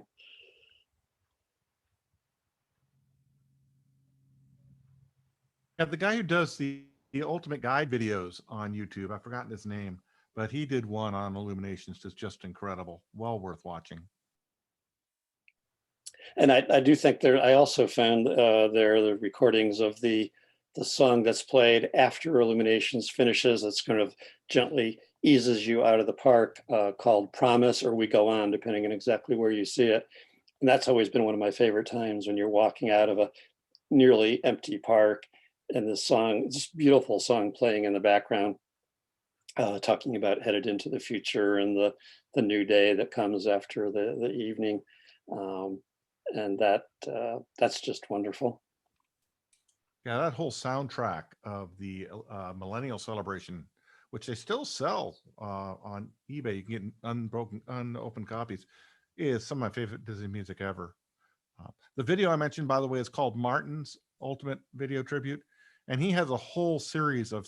If you want to know the history of a ride, if Martin's done a video on it, these things last 2 hours, and they go through every single stage of the construction, of the design, the changes. They're amazing. So, and he did one on Illuminations. It's very good. Excellent. I see a question from Joey. Is Club Cool still there? I believe it's not. It's in the reconstructed area at Epcot. I don't know if they're going to bring it back somewhere else or not, but it's certainly, it was closed because it's inside that whole reimagining of Future World. Yeah, I'm going to miss Beverly, you know, that drink from Italy, which clearly, curiously enough, I don't think my postdoc is still on. She's from Italy. I told her about this drink and how awful it was and what it was doing to savage the reputation of Italy. And she says, I don't know what this drink is. We don't drink it over there. I've never heard of it. Like, you know, maybe it's a drink from the 60s or something that they just held on to over the years, or maybe she's from Rome. So maybe it's one of the best things, the memes I saw last year, and it said if 2020 was a soft drink and it was a Beverly dispenser. I mean, that drink is just terrible. We went down to the world of Coke in Atlanta, you know, and you can drink all the free Coke. Well, not free, you go pay to go in, but you drink all the Coke you want. There's noticeably always a line for Beverly because everybody wants to see what's as bad as it is. But I've never seen anybody go on the line twice. I do usually at least have a little bit of it every time I'm there when it was open, just for, you know, the experience and to remember. When I was growing up in New England, there was a drink called Moxie, which affected me similarly, and in that case tasted sort of like liquefied prunes, as best as I can describe it. Now, by the way, would you like to tell everybody watching how many times we did a tech review in this the other night to make sure all the sound levels were done, and by the end of the night, I don't want to hear the song from Frozen one more time. How many times did you play that the other night? Unfortunately, that was our test sound vehicle, and we had all sorts of trouble with the way the Zoom was interacting with the software, trying to get it to work when I was using headphones. And we did finally go, but poor Bill was like, I think he was ready to strangle me by the time we finally got the voice level and the music level to be on. I really should have. That's why I didn't play the whole thing for you. I appreciate it. After that, Small World sounded like heaven. You would have preferred Small World? Oh, let it go, let it go, let it go. And Main Street Electrical Parade is always a pleasant thing to get stuck in your head too. Brock is waving his hand. Yeah, I remembered that when you were doing Epcot, you talked about the Morocco Pavilion and the tile work. And not only that, the plaster work around it. It's a carved plaster. It's very, very intricate around that, kind of borders all the tile stuff. That was the same workers, and they were all just brought in from there to do that. And I remember while we were working on the project, seeing some of them work during the day because they were from another country in a completely different society. They brought their own little lunches and they ate up on the scaffolding because they didn't want to eat our food. It just was so foreign to them at that time. But they brought in all these artisans, and it was quite amazing to watch them work and do all this intricate carving into this. You know, they'd put the plaster on and then start carving away. And it's not the typical fiberglass work that Disney usually does in reproducing this stuff. It's the real thing. Very neat. Do you know how long it took them to do the pavilion? I don't recall exactly. They were working on it for several months, that part of the detail. It was just a relatively small crew because, you know, that's what they wanted to keep a certain consistency. That sometimes when you get large crews, you don't get that same consistency you want. Well, again, appreciate Kenneth doing this. And, you know, I used to go to Florida, you know, for work every 3 months. I'd spend a month at Florida, and, you know, you think you know the property very, very well. Well, after a while, you don't go every 3 months. They pop this show in, they change this thing, they move that thing around. And, I'm looking at some of these things where, so I can see a vestige of what I remember, but it really made me want to go back and see some of it. And yet, since the pictures, the last time you were there, just think how many things we've seen them changing over at Communicore, and like you mentioned, the Tron coaster and so many other things. So part of the fun of going back all the time and seeing something new. One thing I've been waiting for now for more than a year is that new restaurant at Epcot called Space 2020, which looks like it could be spectacular. And it almost got open, I think, in January of 2020, then it got delayed. And, of course, with the pandemic, they're not opening the new places, but that's supposed to be a restaurant 220 miles above Earth. And they're supposed to have full surround LED screens that, show you what it looks like to be in orbit. And you go up by what pretends to be a space elevator. Should be absolutely spectacular. So there are a bunch of things like that. Ratatouille is coming, Guardians of the Galaxy Coaster. So there's going to be a lot of new stuff. And at some level, I'm happy just kind of waiting now for the pandemic to settle down and the things to become safer, because a lot of stuff isn't quite ready yet because it got slowed down in part by the pandemic as well. So I think, wait a little bit, and then more of the stuff will be open and it'll be more worthwhile going back. So it's an exciting time. And Epcot, a lot of had seen a lot of changes recently compared to the other parks. Nothing like Pandora or Galaxy's Edge and Hollywood Studios. Of course, one could argue that Hollywood Studios needed more help sooner than Epcot, but there is, I think it's time to see all this new stuff in Epcot, and really looking forward to it when it does finally open back up. The pictures I've seen of the front end look great. Some of the gardens and the world of water they're putting in Epcot sound wonderful as well, but I don't know, it's going to be a while before all that stuff opens. So I keep telling myself that, and that way don't worry about not going back in the near future. What do you think of Universal Studios when you're in the Florida area? It's a totally different type of park. Yeah, I was there many years ago.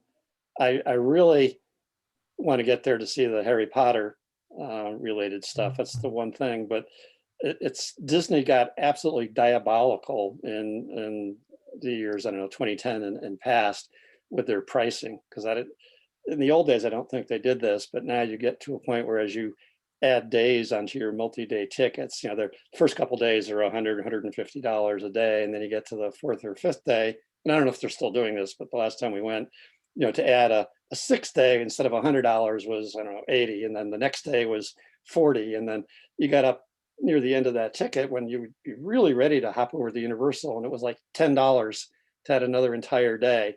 And it's like, yeah, I'd like to see Universal, but you're gonna do Disney for $10, and they're still making plenty of money on, restaurants and things you buy and whatever. But the deal was so good that the last couple of times I was there, I was like, I just can't do it. I can't give up a $10 entrance to a park hopping entrance at that point.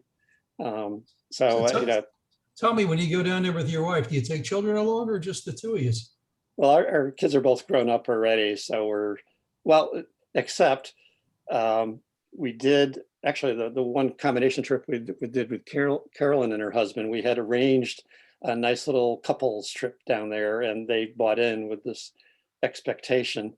And after we had everything arranged, including the Christmas morning reservations and everything for the trip in February, we got a call that stepson-in-law needed looking after for a while, and we would take care of him, and it turned out to land right on top of the trip. So it's like, oh my God, it's right on top of the trip. What are we going to do? And then, kind of looked at each other and said, well, kid needs watching. We're going to Disney. What's the real problem? So we kind of gingerly called Carolyn and Mark and said, how would you mind if we turn this trip into a with kid trip? And they were very gracious and said, go ahead. And in fact, everybody got along with everybody else, including, the kid didn't seem to mind having 4 adults around. And I think Carolyn was good with it as well. So with that exception, we've mostly done adult trips. I like it both ways. From the times we've had kids there, and when in our youth we brought the kids along. It's a different experience as adults, but every bit as rewarding. The reason I asked the question, you talk about adult trips, what would you think of the idea if they let one park be adults only for a day? And I actually thought up the idea. I says, Disney has multiple parks in Florida. What if, say, Monday was adults only in the Magic Kingdom, Tuesday was adults only in Epcot, Wednesday adults only in a different park, and the people with the families, they'd have free run of all the other parks except for one with a multiple day pass would really inconvenience them. Yeah, no, I see the advantage that obviously you don't get run over by strollers, et cetera. But I've heard people point out, yeah, you won't get run over the strollers, you'll get run over by the mechanized wheelchairs, which are more massive and in some cases more damaging. It sort of bothers me. It's against the whole, Walt's whole philosophy about this, about being a place where you go with the whole family. And even at a community pool, they have an adults only swim every once in a while, so you can enjoy the thing. I don't think Disney would have liked the idea very much. I think they need to take it a step further, or I think they need to have days for people named Bill. Yeah, just think, Bill. I mean, you're about the same age as me. Wouldn't it be nice to have the whole park to ourselves without all the kids? Just adults only enjoy. Just one park on one day. No, I just want it for Bill. I'm not going to share it with you. That'd be even Next thing better. I know, I'd be up to my eyeballs and people named Irv. Who the hell wants that? do kind of wonder if they'll ever do a paid event. I mean, they've experimented with all sorts of extra pay, and I hate the fact that I've got a ticket for the day and then I have to pay more to do a Halloween party or a Christmas party, whatever. But they could have an event that's adults only as an extra add-on, just for an evening or something. And that way you haven't cut the families out for the entire day, but you have it. I don't know. A few times that I've done. Where it'd be nice if you go into some of the better restaurants and you don't have to hear all the little crying children, just adults only in some of these better restaurants. That could have been more pleasant. Yeah, but on the other hand, I've been in plenty of restaurants, so I didn't want to hear the adults either. So yeah, they can get noisy. The more they drink, the louder they get. Yeah. Well, the one thing I personally right now I'm glad to see is the end of annual passes, because again, when you have them, you tend to want to go, but there's so many people that had them that felt absolutely entitled that they thought they owned the park, and it became a real pain in the butt. I don't know how any of you other people felt about it, but out here in California, we hardly ever go to Disneyland, even if we can go for free, because it's just so crowded, because everybody has an annual pass. I have to go because they're so expensive now, $1,000 for the best one. I need to go as many times as I can to justify the $1,000. But it's some of the people with their attitude is just, it's the LA Times has done whole articles on these Disney gangs that run through the parks and stuff. It's some of them go really crazy with it. So maybe the lack of annual passes will take the crowds back down, so you can actually enjoy yourself and not be standing in line or packed together like sardines forever. Does anybody else? They don't have a policy where they limit the total people in the park in any given day, do they? Yeah, well, right now they can only go, when they do open, it would be at 15% of capacity. Now, forgetting the COVID, I just mean on a regular basis. Well, they have capacity limits. To avoid the mob scenes you see in there. You do kind of wonder post-COVID whether they will lower the capacity limits, which typically we're only hit a couple of times a year. Yeah, I mean, for the most part, Disney would just let everybody come in that could possibly put in. It's been a long time since I can remember them turning people away for capacity. I think that's where they started doing things like opening up the backstage areas as one-way exits back out of the park, or everybody going into goes this way, everybody goes out that way. I mean, they've just packed people in like crazy on it. So does anybody besides me think that getting rid of the annual pass is a good idea? Well, is this where I say, of course, they ought to get rid of the local annual pass, because those are people that are flooding the parks. Yeah. For those of us that live many, many thousands of miles away, an annual pass, we're not going to be there every day. We might go 2, 3, 4 times a year. We're not a problem at all, Bill. But, no, but I do. I mean, we did run into the entitled community, as you say. Even on Facebook, there are some of the Disney groups there are so full of the entitled people that the organizers actually created another set of Facebook groups where you don't whine, you don't act entitled. This is the happy, Facebook group. And a lot of us have moved over to that. And if somebody starts going off as an entitled person, they just get kicked out of the group and say, go back to the other group. You can talk to other people like you. So it is a real problem. And you kind of look at that and say, just the fact that you have an annual pass doesn't mean that you're better than everybody else and that you are, guaranteed free this and free that. So even though like I said, we only did it once, we thoroughly enjoyed having the annual passes. Our original plan was only to go a couple of times because all you need is about, 11 days or so, and then you kind of break even on the admission fees. But we had done one big trip. Actually, we didn't even have annual pass when we started it, but we were there for like 8 days and did the math and discovered, well, we only need like 3 more days. Certainly we can do one more trip of 3 days. So we might as well, if you convert before you leave, you get full credit for what you already paid for. So we did that and said, we'll come back sometime, in the spring. This was in September. And everybody kind of smiled at us and said, yeah, Ken, you won't wait that long. It'll burn a hole in your pocket. And next thing we knew, well, we've never been to Disney at Christmas. So in December, like 2 or 3 months later, we're back at Disney. And then we do that. And then Carolyn calls and said, well, you got to take us to Disney. And this is like February. It's like, okay, 3rd trip, why not? We'll really get our money's worth out of that. So we did that, thoroughly enjoyed it. And then said, okay, that's it. We're all covered. We don't have to feel obligated to do any more. And then we had a long break. And I always swore I would never go to Florida in the summer. It's just too hot, unpleasant. Never going to do that. And I'm actually off at another trip somewhere. And I log in one morning and there's this email from Disney saying, how would you like to, we're running this special event for pass holders to preview Galaxy's Edge. I'm sitting there and it's like August. It's like, okay, I said I'm never going to do this, but there's 1 month left on the annual passes, which we may never ever get again. It's Galaxy's Edge. What's that person to do? So I made emergency calls to our travel agent and everything and arranged this trip on very short notice because they didn't give us a whole lot of notice for it and went down. So we ended up getting a 4th trip. And of course, as long as we were going there, we stayed for a couple more days and did at least a day in each of the parks.